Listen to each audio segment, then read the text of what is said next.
Welcome to Code with Clarity, where we break down complex tech topics into simple, real world insights. Over the last couple of years, we've been told something again and again: AI is going to replace software engineers. At the same time, companies are laying off thousands of developers. So it sounds like the story checks out. But here's the problem: the reality doesn't fully match the narrative. If AI is really replacing engineers, why are companies still struggling with production issues, system reliability, and long term maintenance? Why are developers still needed for debugging and architecture? Let's break this down using real data and real examples. Most AI systems today are very good at one thing: giving answers that look correct right now. Benchmarks like human eval check if code passes tests, and if it passes, we assume it works.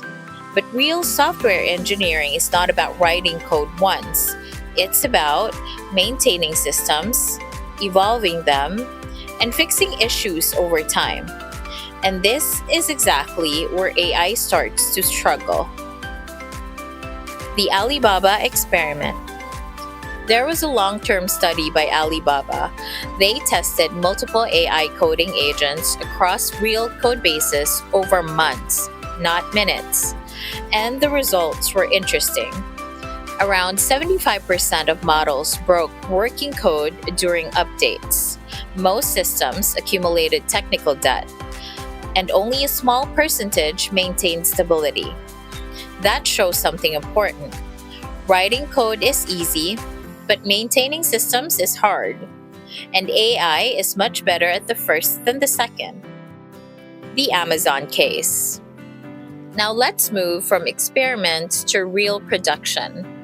There was a reported case where Amazon pushed AI assisted coding heavily, and during one incident, it contributed to a major disruption, impacting millions of orders.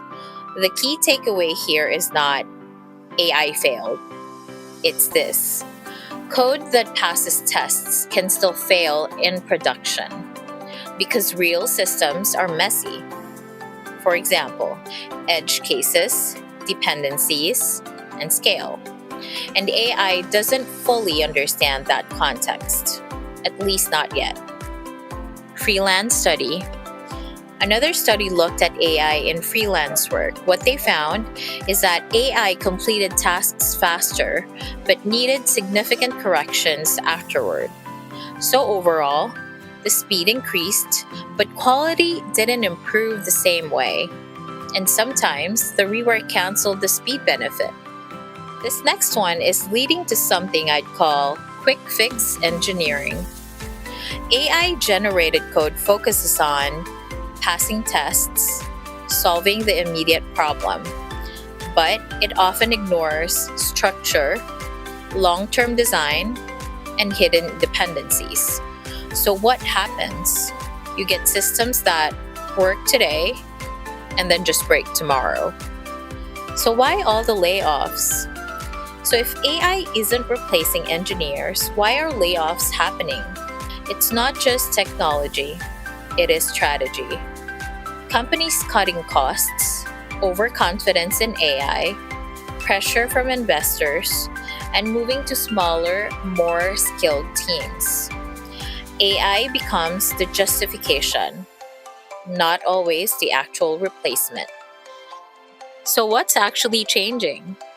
The real shift is this: developers are moving from writing code to understanding systems. AI can generate code, but it cannot take ownership, handle production failures, and make long term decisions. That part still needs humans. So, is AI replacing developers? Not really. It's replacing repetitive tasks, boilerplate work, but it's increasing demand for system design, debugging, and decision making. AI didn't end software engineering, it raised the bar. If you're a developer, the question isn't, will AI replace me? It's, do I just write code or do I understand systems? If this helped you see things more clearly, subscribe to Code with Clarity, where we turn complex ideas into real understanding. We'll see you in the next one.